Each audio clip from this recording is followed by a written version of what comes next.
Em nhìn mình là con đầu cua nha. Đây, giờ mới cơ đã.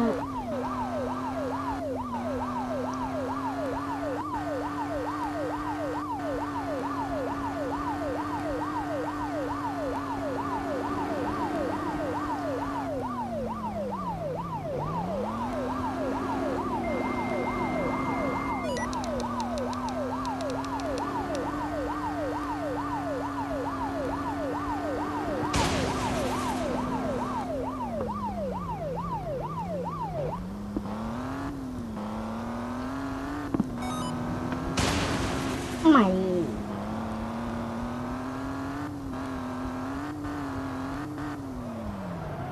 hãy sang này.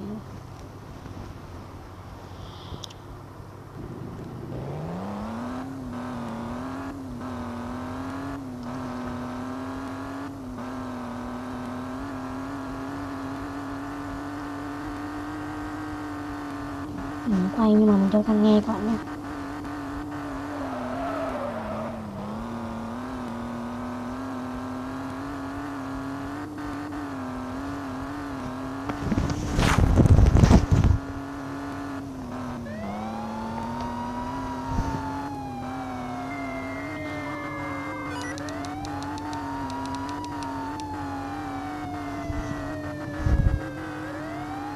Đầu cua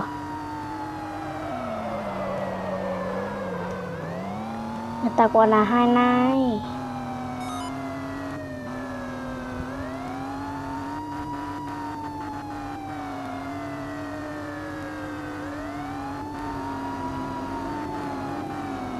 Mình sẽ lên cái công này nha các bạn nhé. Đây.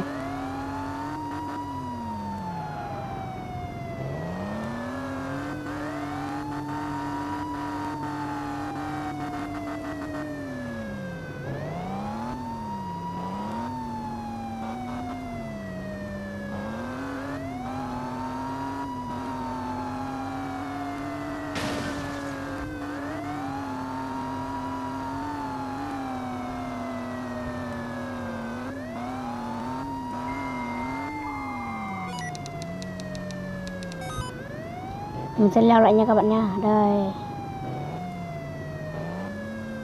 Đâu nhỉ? Ô đây.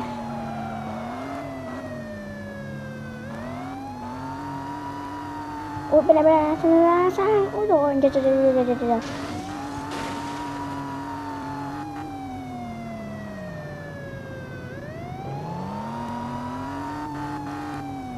Hello, xin chào các bạn, này mình sẽ leo lên cái dốc này nha các bạn nhá. Đây, dốc trước mặt mình đây, sẽ lên nha các bạn nhá.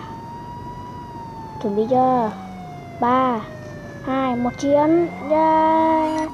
Lên nào, lên thôi.